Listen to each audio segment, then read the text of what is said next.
Hey, this is Jim Andrews, and I want to show you a new design we have for providing cover for snakes. It's a good monitoring tool. It's also a good survey tool, or maybe you just want to have a place where you could show your kids or your grandkids what snakes are in the area. It's a place that you could check from time to time to see what snakes are around. So take a look here. What I have here is what we're calling now a snake hotel, and you'll see that we just got a piece of rubber matting here. This is pool matting that they put underneath pools, man-made pools that you dig. And I ordered this stuff online and I cut it with scissors.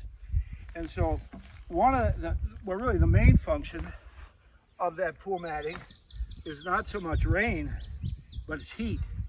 That'll really heat up. And if a snake in the spring or fall or the evening, snakes want to have their temperature around 80 degrees, somewhere in the 80s. And if the temperature is not there and they want to raise their body temperature in order to shed or digest their food, or maybe to develop eggs, then they would try to find a place where they could raise their body temperature. And if they get right in here, right under that matting, that'll be nice and warm. Even when the temperature's in the 50s or 60s out, that'll be nice and warm. So what we wanted was a cover that we hoped would last for quite a while without degenerating. So we've bought that and cut it, and then we sandwiched it. Here we bolted these two pieces of strapping, one by, it looks like about 3, but I think I sell it as 1 by 2. And we bolted them on either side of the rubber matting to hold it together, so hopefully it won't rip, and make it real easy to check. We could just pull that right off. Essentially what we have here is just a lumber pile, a miniature lumber pile that we're leaving out here in the woods. And that's really what the Snake Hotel is modeled after. It's just lumber piles with stickers in between the different rows.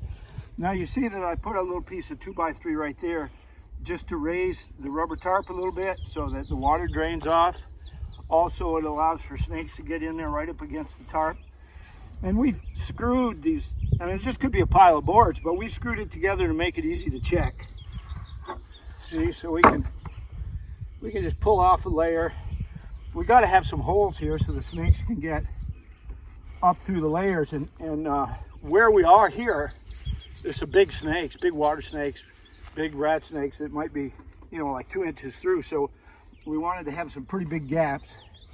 And so when we check this, now this one we just barely put here like minutes ago, but we'll come back in a month or so and I'll have a field trip here and we'll check this and hopefully we'll find some snakes in here.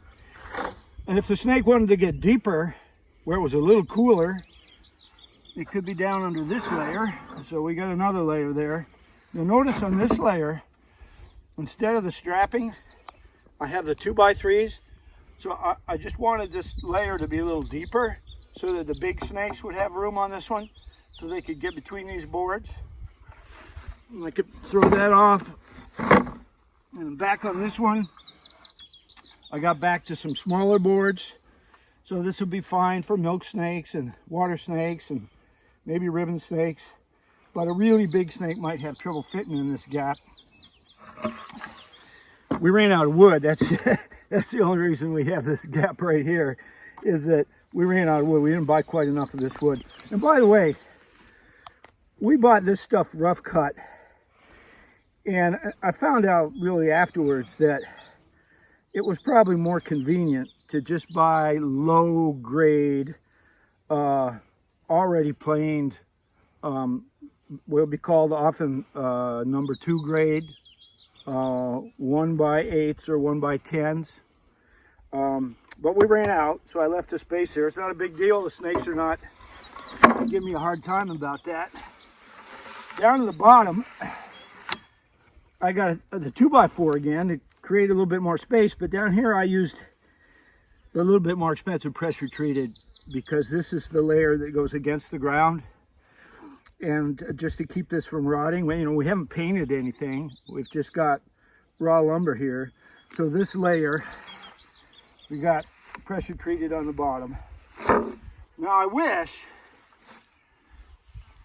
the lumber right now was a little cheaper than it is, so that I could just tell you that, you know, you could just go buy this lumber and, you know, 25, 30 bucks. But the truth of the matter is, just for this little bit of lumber, we spent 100 bucks. Not that you couldn't use old scrap lumber that you might have around, or maybe you know somebody with a small private mill who can just cut you some rough cut pine boards that are, you know, they got knot holes and everything. Doesn't matter for our purposes. But then we put it back together. You know, I've got that one on the bottom, and then I just alternate the direction of these supports. And here again, we got one of the thicker supports, spacers. We had a smaller spacer there. I'll alternate that direction again. So these things are easy to check. It'd be kind of fun to, you know, put one maybe out in the edge of the field near your house, but they're not going to work unless you've got some good snake habitat. I mean, what we have here, we've got a wetland down there, and this is an extension of a wetland. We've got a talus slope up here. We've got this early successional stuff, and I know there are lots of snakes here. But if this was just to go out in the middle of your lawn, the chances of you attracting a snake probably are not great. You got to find a piece of habitat that has some cover like this, some herbaceous vegetation where the snakes can feed on the frogs and the insects. So someplace that's already a pretty good looking place for snakes. But what this does for you is it just helps you find the snakes. So if you really want to get out there with the grandkids or your kids or yourself, the big kid, you can come out and check one of these. Now, in the newer ones, the more recent ones that I made, we actually extended this rubber matting, maybe 4 inches on each side, just to provide a little more protection for the wood so that it's not going to rot out as fast. Notice I have both ends open. Snakes can get in there easily on both ends, but I still would have preferred this to have a wider piece of mat here that extended, well, maybe 4 inches on each side, just to protect that wood longer. I don't know how long this is going to last. These are kinds of experiments, but they have been very productive. We found a lot of bigger snakes using these. And so we're in hopes that in this case, for the sake of my field trips, educational field trips, workshops, that we'll be able to deliver different kinds of snakes, you know, bring people to them, show them to them, handle them, talk about them, and then just let them go and put the snake motel back together. So, you know, this is our design. Obviously, it could be longer, it could be wider, it could be old pine slabs.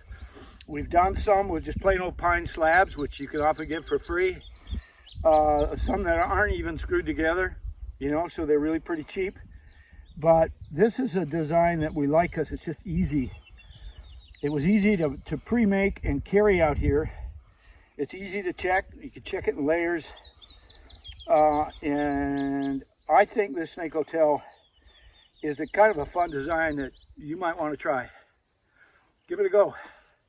Okay, I want to mention that the work that we do, you know, the workshops, the records that we gather, the website that we have, the Vermont Reptile Amphibian Atlas, the digitizing of records, the help I have, Matt, who's taking this video, Kate, who works for me on 2 other days of the week, all that is paid for through grants and cost shares and a fundraiser each year that we usually do in either late fall or early winter.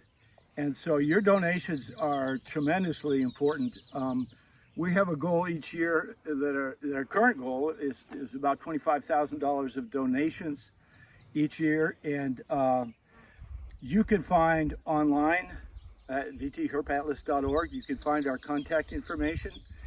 And we have a fiscal sponsor, a fiscal agent that is a 501c3 organization. So if your gift needs to be nonprofit, then we could set it up that way, and you would write it out to our nonprofit fiscal agent, which is Vermont Family Forests.